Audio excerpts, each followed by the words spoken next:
Hello बच्चों, let's read this question. This question says that choose the correct statements. तो basically इस question में हमें 4 स्टेटमेंट गिवन है और हमें करेक्ट स्टेटमेंट को फाइंड आउट करना है.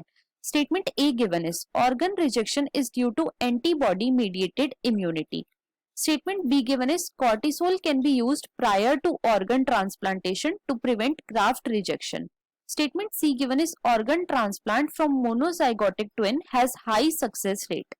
Statement D given is MHC matching is necessary for organ transplantation. अब अगर इस क्वेश्चन के मैं की कॉन्सेप्ट की बात करूं तो इस क्वेश्चन का जो की कॉन्सेप्ट है वो है immunity and organ transplantation. Let me right it over here. It is immunity and organ transplantation. Organ transplantation.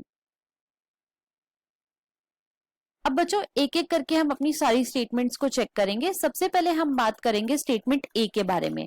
Statement A में हमें गिवन है organ rejection is due to antibody mediated immunity. तो बच्चों ये स्टेटमेंट हमारी इनकरेक्ट है. क्यों? क्योंकि जो ऑर्गन रिजेक्शन होता है, ऑर्गन रिजेक्शन या फिर इसे हम ग्राफ्ट रिजेक्शन भी बोलते हैं, ये किस वजह से होता है? तो ये होता है due to cell mediated immunity की वजह से, राइट. इसीलिए जो हमारी स्टेटमेंट 1 है वो इनकरेक्ट है. स्टेटमेंट 2 में हमें गिवन है कि जो कॉर्टिसोल होता है उसे हम ऑर्गन ट्रांसप्लांटेशन से पहले यूज करते हैं to prevent graft rejection.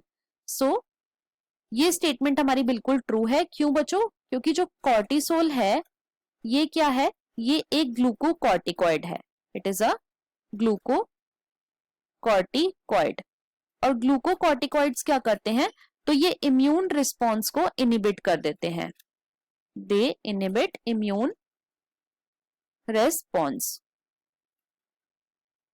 Right, जिसकी वजह से जो ग्राफ्ट रिजेक्शन के चांसेस होते हैं वो काफी ज्यादा डिक्रीज हो जाते हैं.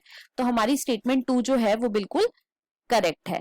स्टेटमेंट सी में हमें गिवन है कि जो ऑर्गन ट्रांसप्लांट होता है मोनोजाइगोटिक ट्विन का, उसके काफी ज्यादा हाई सक्सेस रेट होते हैं. तो ये स्टेटमेंट भी बिल्कुल करेक्ट है.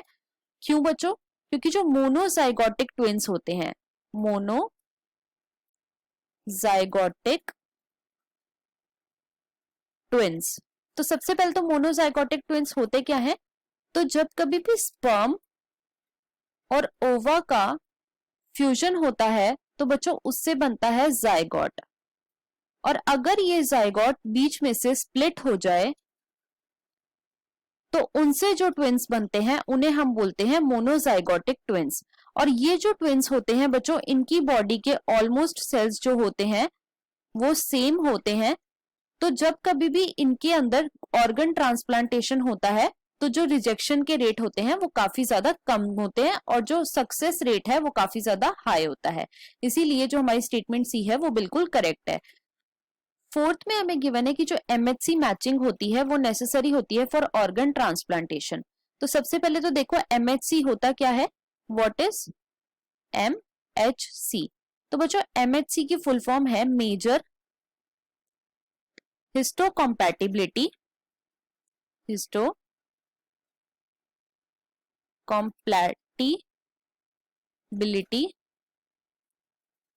कॉम्प्लेक्स. और ये क्या होता है? जो एमएचसी के मॉलिक्यूल्स होते हैं, एमएचसी मॉलिक्यूल्स होते हैं बच्चों, ये हर पर्सन के अंदर डिफरेंट होते हैं. They are different in every person. तो जो एमएचसी की मैचिंग है वो काफी ज्यादा नेसेसरी होती है ड्यूरिंग द ऑर्गन ट्रांसप्लांट. तो ये स्टेटमेंट भी हमारी बिल्कुल करेक्ट है. सो हमारी यहाँ पे स्टेटमेंट बी, स्टेटमेंट सी और स्टेटमेंट डी जो है वो करेक्ट है. और इसके अकॉर्डिंग जो हमारा मोस्ट अप्रोप्रिएट ऑप्शन है वो है option number 3. So the final answer of this question is option number 3. I hope you understood it well. Best of luck.